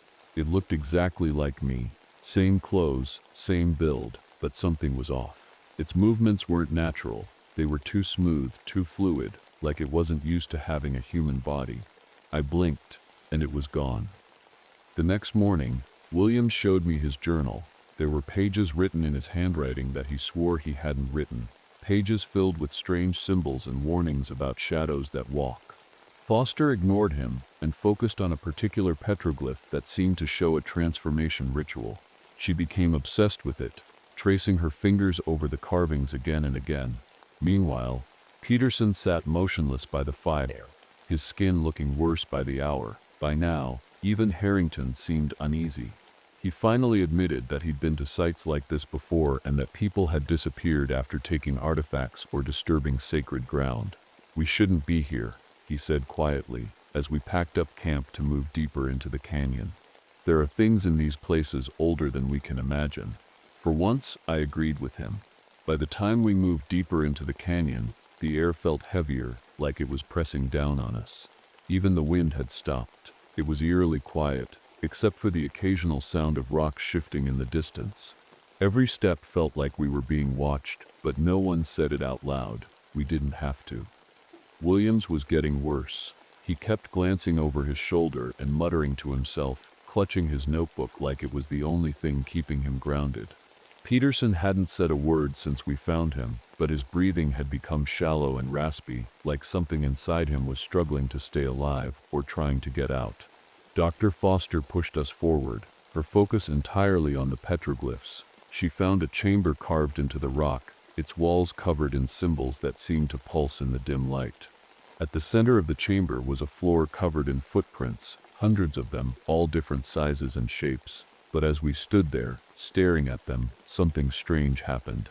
The footprints started to change. I blinked, thinking it was a trick of the light, but it wasn't. The prints shifted and morphed until they matched our own perfect replicas of our boots and shoes. I stepped back instinctively, my heart pounding in my chest. "We're not alone," Williams whispered. That night, Williams disappeared. We woke up to find his tent empty and his journal lying open by the fire. The pages were filled with frantic scribbles, warnings about shadows and faces that weren't real. We searched for him all morning, calling his name and checking every crevice and ridge in the canyon. We found him miles away from camp, lying on his back near an ancient altar carved into the rock. His skin was flayed in long strips, exposing muscle and bone beneath, but somehow he was still alive. His eyes darted around wildly as he gasped for air. "It's learning to be us," he rasped before collapsing completely. Foster wanted to keep moving forward, despite everything that had happened. She was convinced she was close to uncovering something groundbreaking, something that would change how we understood ancient civilizations forever. But Harrington wasn't so sure anymore. He pulled me aside as we packed up camp and admitted he'd been collecting artifacts from sites like this for years, artifacts that were rumored to be cursed. "I didn't believe it at first," he said quietly. "But now, I think I made a mistake." That evening, as we tried to regroup after losing Williams, our radios started picking up strange transmissions, our own voices discussing plans we hadn't made yet. "Tomorrow, we'll head north." My voice said clearly through the static, "We'll split up to cover more ground." But I hadn't said those words. None of us had.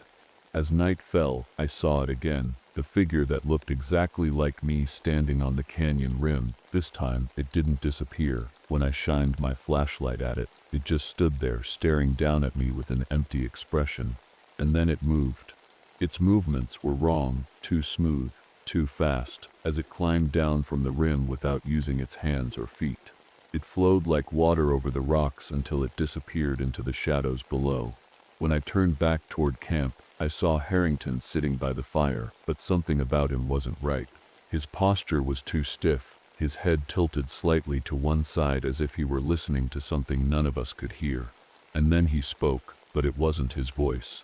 "You shouldn't have come here," he said slowly, his words distorted like they were coming from underwater.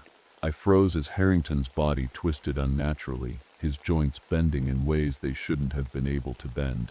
And then he smiled, a wide, unnatural grin that stretched across his face like a mask. The skinwalker had taken him. Harrington was gone, or maybe it was better to say he wasn't Harrington anymore. Whatever had taken him was wearing his face, but it wasn't him. The way it moved, the way it spoke, it felt wrong, like watching a puppet controlled by invisible strings. "Doctor." Foster tried to talk to him, but he didn't respond. He just sat there, staring at the fire with that twisted smile. I wanted to leave, but Foster insisted we stay. She said we couldn't abandon Harrington, even though it was clear he wasn't coming back. That night, I dreamed of the canyon again. The same nightmare I'd had since I was a kid. I was running through the sandstone labyrinth, my feet slipping on loose rocks as something chased me. I couldn't see it, but I could feel it getting closer with every step. When I woke up, my heart was pounding, and my hands were shaking. I wasn't the only one who felt it. Foster looked pale and exhausted, like she hadn't slept at all. Peterson hadn't moved from his spot by the fire, and his breathing had grown weaker. It was like the canyon itself was draining the life out of us. As we packed up camp to move deeper into the maze-like canyon system, Foster discovered something that stopped her in her tracks, a chamber carved into the rock with symbols covering every surface. At the center of the chamber was a pool of water so still it looked like glass. Foster knelt by the edge and stared into her reflection. But when I looked over her shoulder, I saw something that made my blood run cold. Her reflection wasn't hers. It looked like her at first glance, but then I noticed the subtle differences. The eyes were too wide, the smile too sharp. It was watching her with an intensity that made my skin crawl. "Don't touch it," I said quickly, pulling her back from the edge. She snapped out of whatever trance she'd been in and shook her head like she was trying to clear her thoughts. "It's just water," she muttered, but I could tell she didn't believe her own words. As we moved deeper into the canyon, things got worse. The walls seemed to shift around us, creating new paths where there hadn't been any before. The echoes of our footsteps sounded wrong, too loud, too close, and sometimes they didn't match our movements at all. At one point, Foster stopped suddenly and pointed ahead. "There's someone up there," she whispered. I followed her gaze and saw a figure standing in the distance. It looked like Williams, his clothes, his posture. But when I called his name, he didn't respond. Instead, he turned slowly to face us, and my stomach dropped. It wasn't Williams. Its face was blank, smooth skin stretched over bone with no features at all. And then it started walking toward us with slow, deliberate steps. "Run," I said quietly, grabbing Foster's arm and pulling her back down the path. We ran blindly through the canyon until we couldn't hear its footsteps anymore. When we finally stopped to catch our breath, Foster turned to me with tears in her eyes. "I think it's trying to become us," she said softly. As night fell again, Foster discovered another chamber deep within the canyon, a room filled with carvings that seemed to tell a story about an ancient prison built to contain something powerful. She traced her fingers over the symbols and muttered under her breath about earthquakes breaking boundaries and rituals being forgotten. I remembered what my grandfather had told me when I was a kid, stories about people who had abandoned their gods and paid the price for their arrogance. He'd always warned me never to go near places like this because they were cursed by those who came before us. Foster became obsessed with finding a way to stop whatever was hunting us.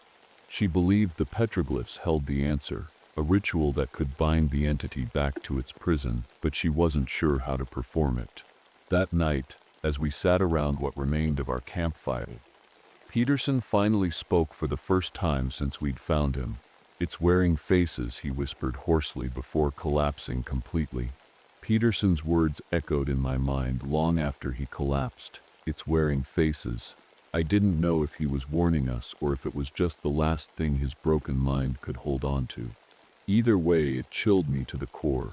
Foster and I were the only ones left who could still think clearly, if you could call it that. Harrington was gone. Peterson was barely clinging to life, and Williams, well, I didn't want to think about what had happened to him. Foster was convinced the answer lay in the petroglyphs, but I wasn't sure we had enough time to figure it out. The canyon felt alive now, like it was breathing around us. The walls seemed closer than before, and every shadow felt like it was watching. As we moved through the narrow paths, I kept seeing glimpses of movement out of the corner of my eye, figures that disappeared when I turned to look at them. Then I saw something that stopped me in my tracks. It was Foster, standing ahead of me on the path. But Foster was also right next to me, clutching her notebook tightly. The figure ahead of us turned slowly, and I realized it wasn't her. It just looked like her. Its face was too smooth, its smile too wide. It tilted its head at an unnatural angle before stepping back into the shadows.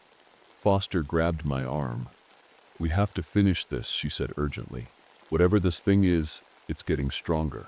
We finally reached the chamber she'd been looking for, the one with the massive petroglyph map carved into the walls. Foster ran her fingers over the symbols, muttering to herself as she pieced together fragments of the ritual.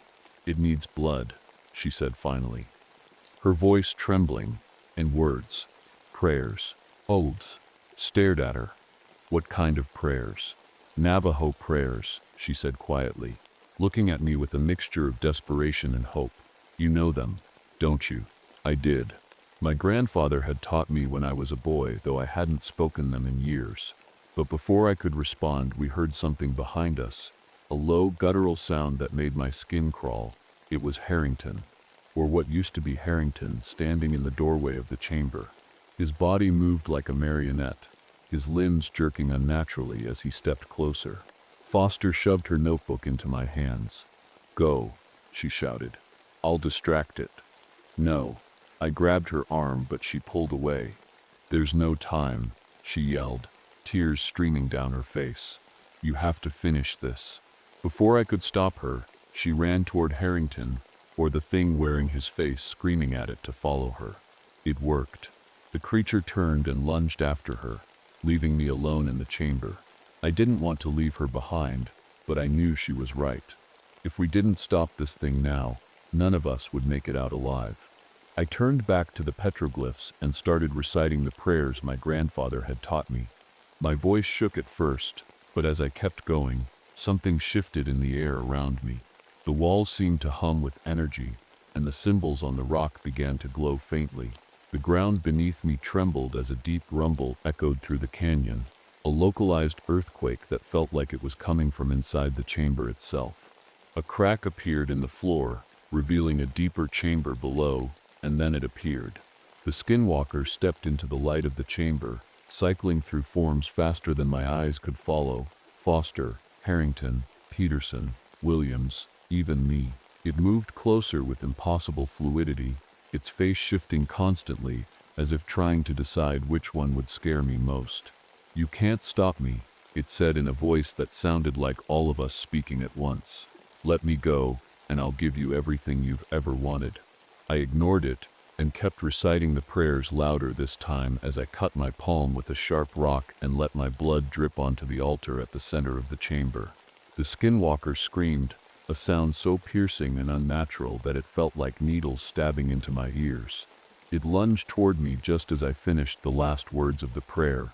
There was a blinding flash of light as the canyon shook violently one last time. When I opened my eyes again, everything was still. The skinwalker was gone. When they found me hours later, I couldn't speak. Not because I didn't want to, but because something inside me wouldn't let me explain what had happened. They wrote it off as hallucinations caused by toxic gas pockets in the canyon, an easy explanation for something they couldn't understand. But I knew better. Years later, I returned to that canyon alone. The park had put up warning signs around the area after our expedition, a vague attempt to keep people out without explaining why. Before I left, I placed an offering at the edge of the canyon, a small token of respect for whatever still lingered there. As I turned to leave, I caught a glimpse of my reflection in a shallow pool of water nearby. For just a moment, it wasn't my face looking back at me.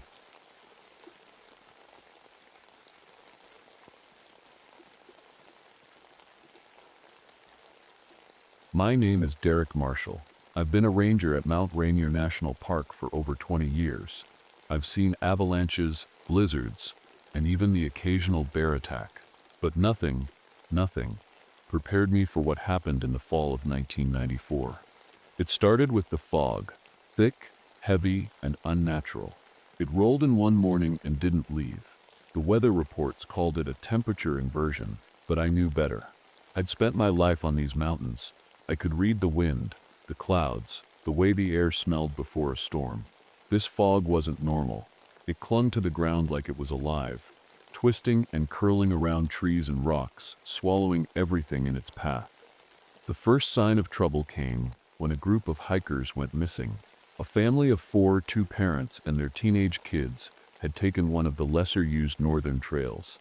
They were experienced hikers, well prepared for the cold, but they never came back. We found their car in the parking lot, frost covering the windows despite the unseasonable warmth. I led the search party myself. We combed through the woods for hours, calling their names, but all we found were torn backpacks hanging from tree branches like some kind of sick trophy. No footprints, no blood, nothing to explain what had happened to them. That night, I couldn't sleep. I sat at my desk with my father's old ice axe resting against my leg, a habit I'd picked up after losing my wife 2 years earlier in an avalanche. I should have predicted. The guilt still weighed on me, and lately it had started creeping into my dreams. But this wasn't about her. This was something else.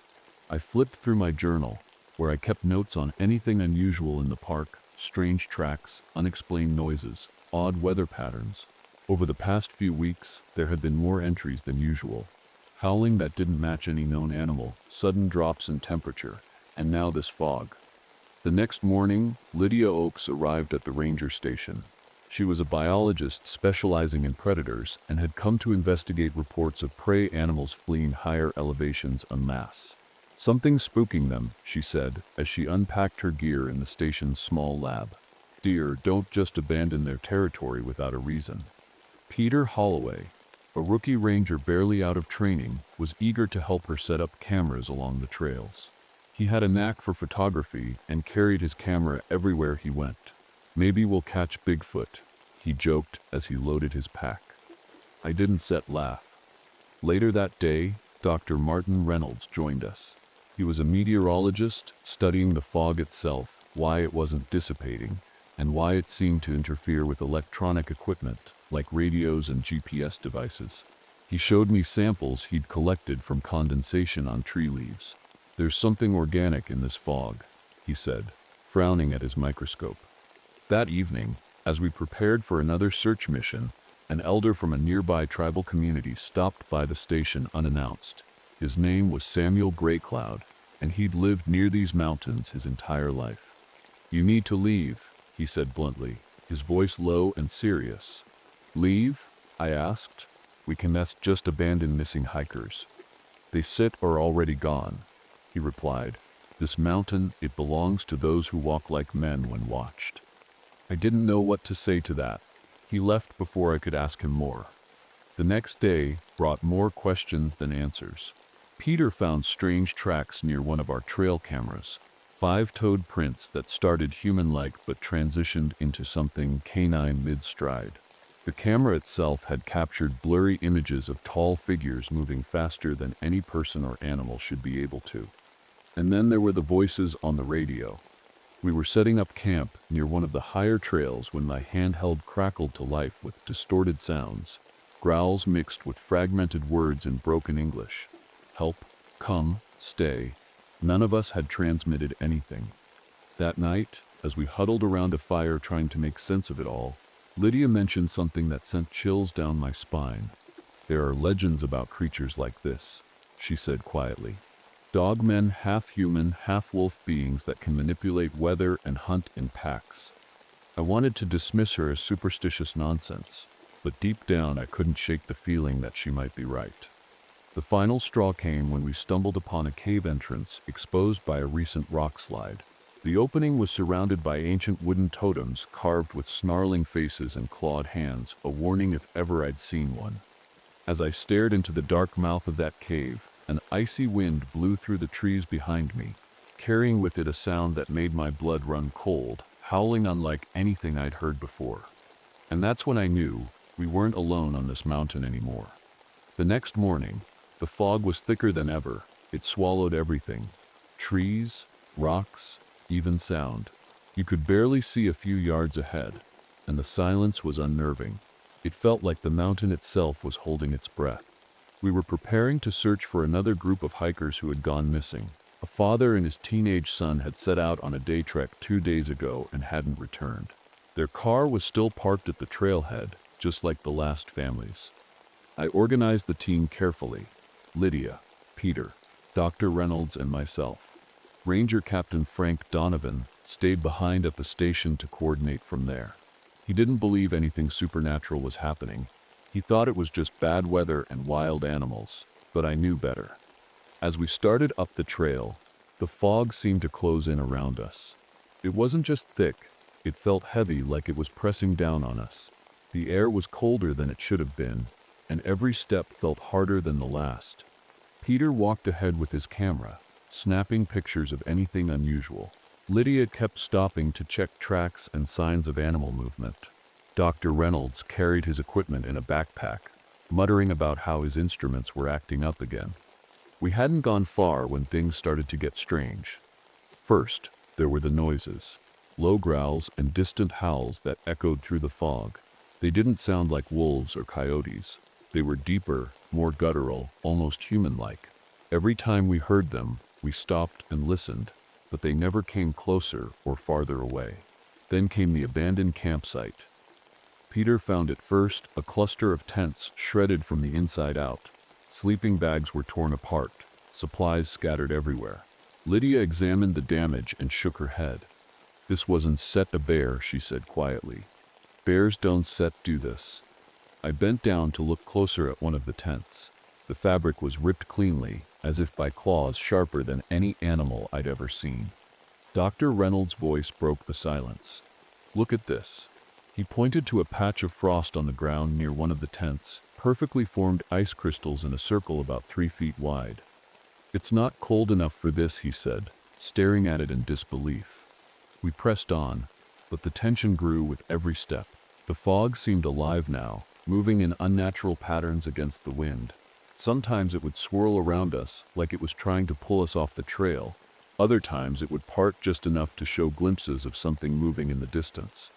At one point, Peter froze in his tracks and pointed toward the tree line. "Did you see that?" he whispered.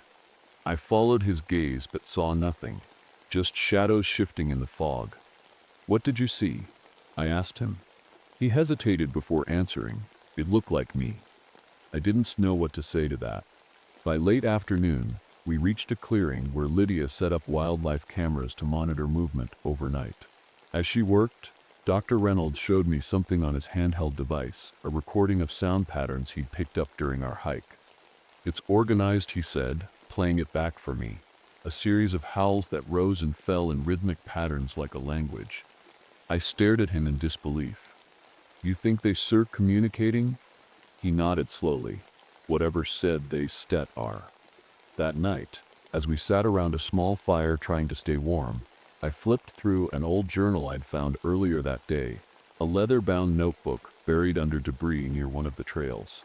It belonged to a ranger from the 1930s who had described identical phenomena: fog that didn't behave normally, howling that sounded like speech, missing hikers who were never found. The final entry read, "They come with the fog." I didn't tell anyone about it, not yet. As we settled in for what little sleep we could get, I couldn't shake the feeling that we were being watched. The fog pressed against our camp like a living thing, and every now and then I thought I saw glowing eyes staring back at me from the darkness. But when I blinked, they were gone. By morning, the fog hadn't lifted. If anything, it was worse. The air felt colder, and the silence was so complete, it made my ears ring. I could tell the others were uneasy. Even Donovan's usual confidence seemed shaken as he radioed us from the station. We decided to investigate the cave we'd found earlier. Something about those ancient warning totems stuck with me.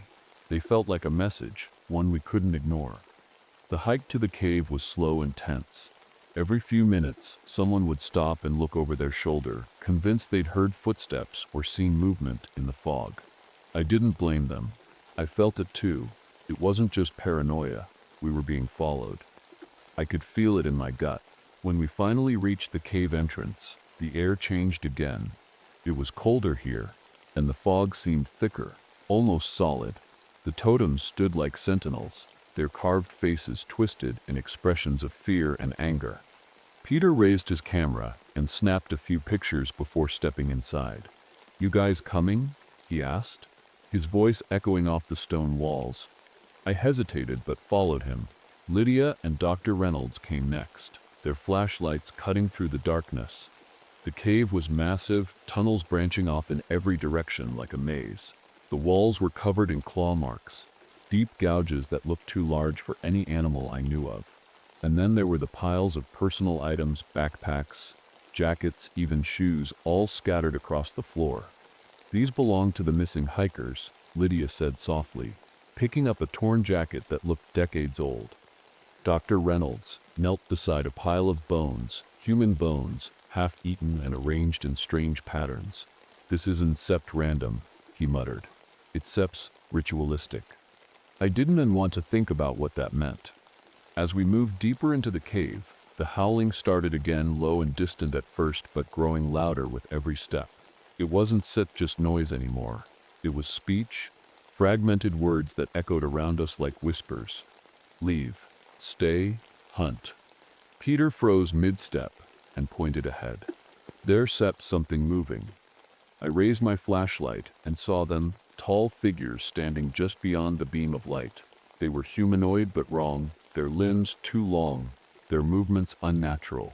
Their glowing eyes reflected back at us like animal eyes caught in headlights. "They stir watching us," Lydia whispered. And then they moved. The creatures rushed forward with terrifying speed, switching from bipedal to quadrupedal as they closed the distance between us. Their howling turned into deafening screams that made my chest tighten with fear. "Run!" I shouted.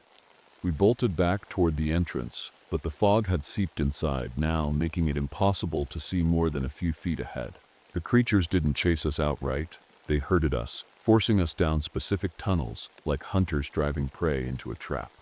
Peter tripped over a rock and fell hard, his camera skidding across the floor. I grabbed his arm and pulled him up just as one of the creatures lunged at him from the shadows. Its elongated jaw snapped inches from his face before retreating into the darkness.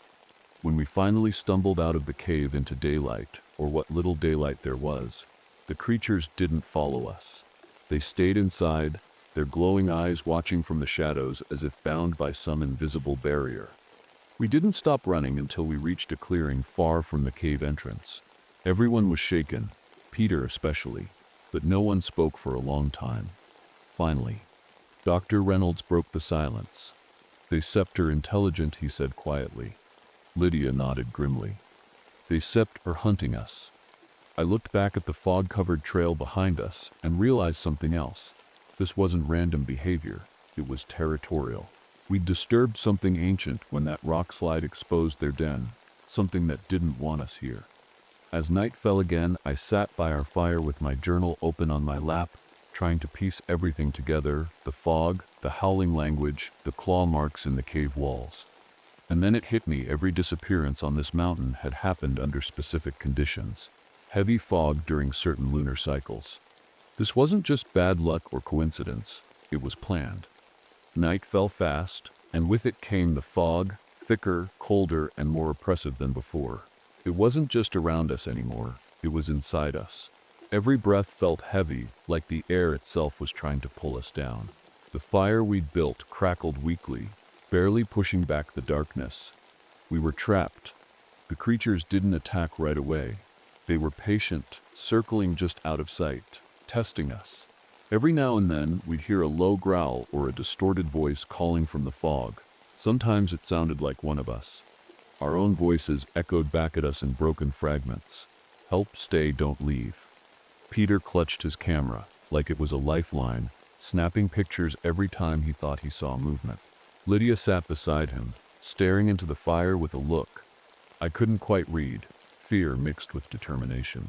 Reynolds was quiet, his equipment spread out in front of him as he scribbled notes furiously. And me?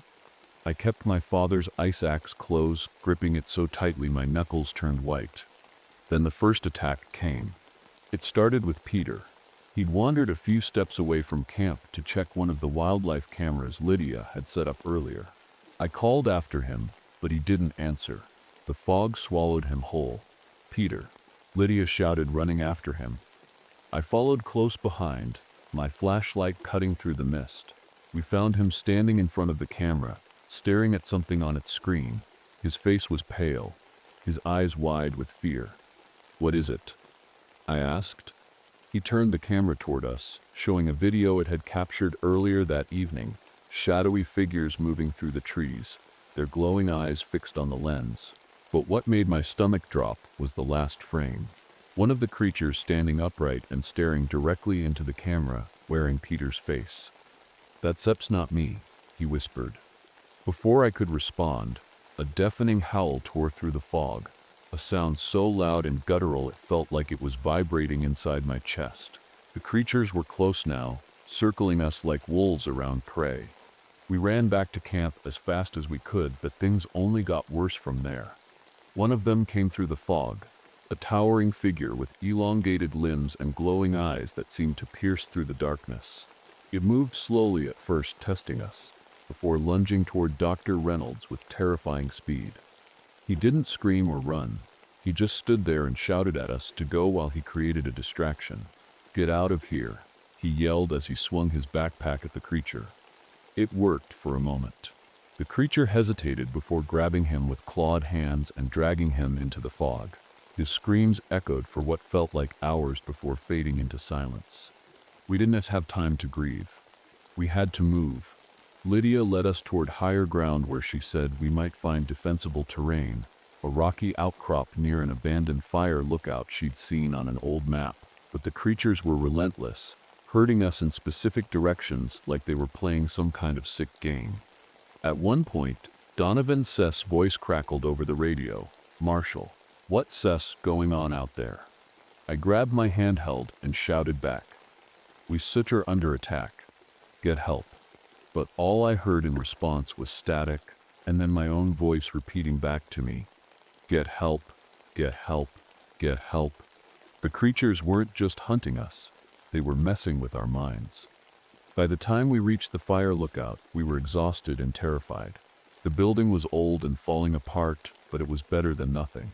We barricaded ourselves inside as best we could, stacking furniture against doors and windows, while Peter set up his camera to monitor movement outside. The howling grew louder as night deepened.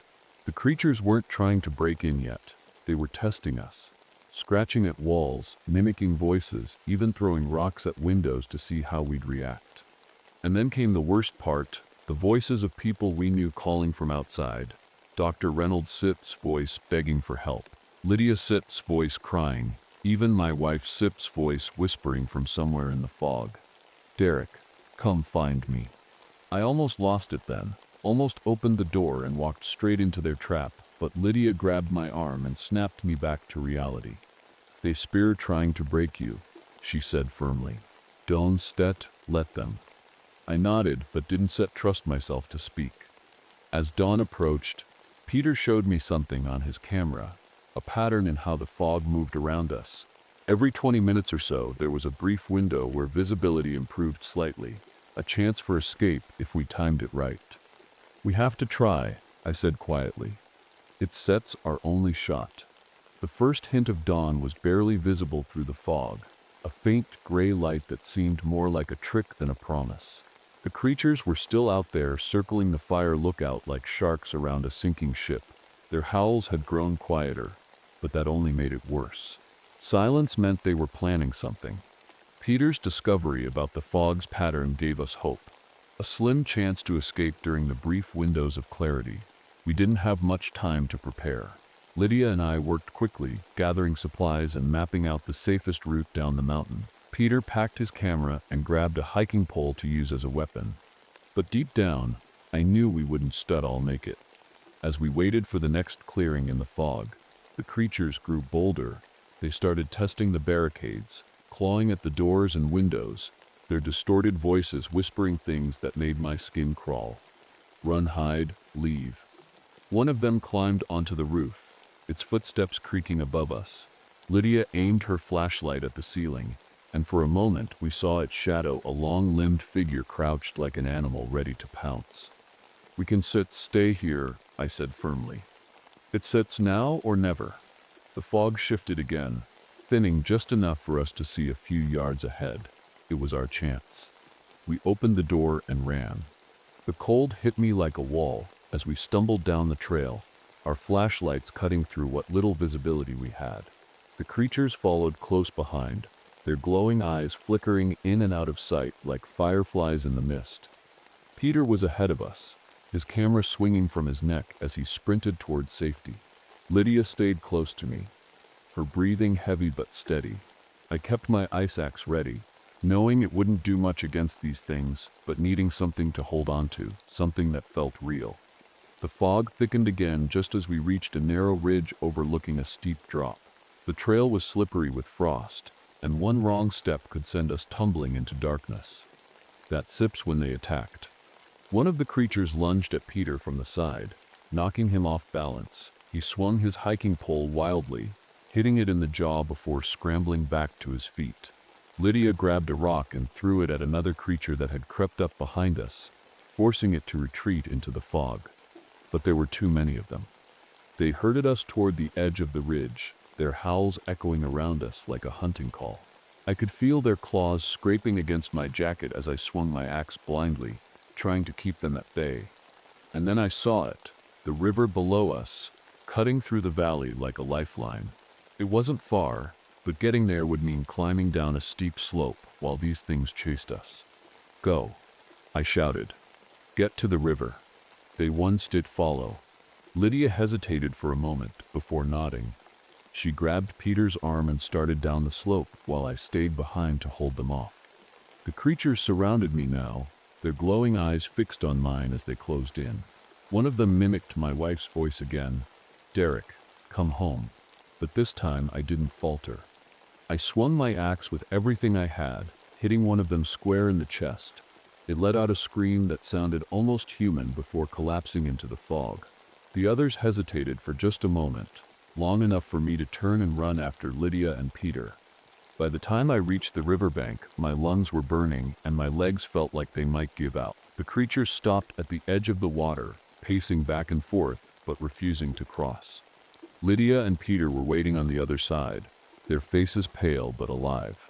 Peter held up his camera triumphantly, a small victory in all this madness. "We did it," he said breathlessly. But I knew better. I handed Lydia my journal, the one where I written everything down, and looked her in the eye.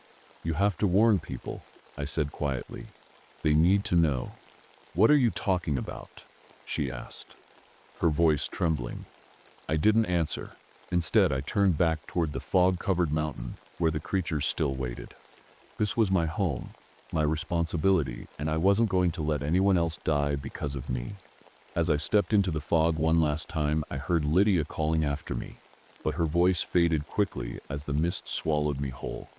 Years later, Peter returned to Mount Rainier as a senior ranger with Lydia's help.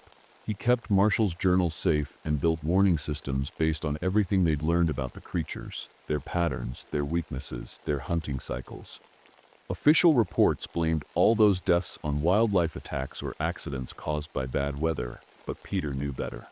And every time he saw fog rolling in over those northern trails, he remembered Marshall's sacrifice and prayed it would be enough to keep them at bay.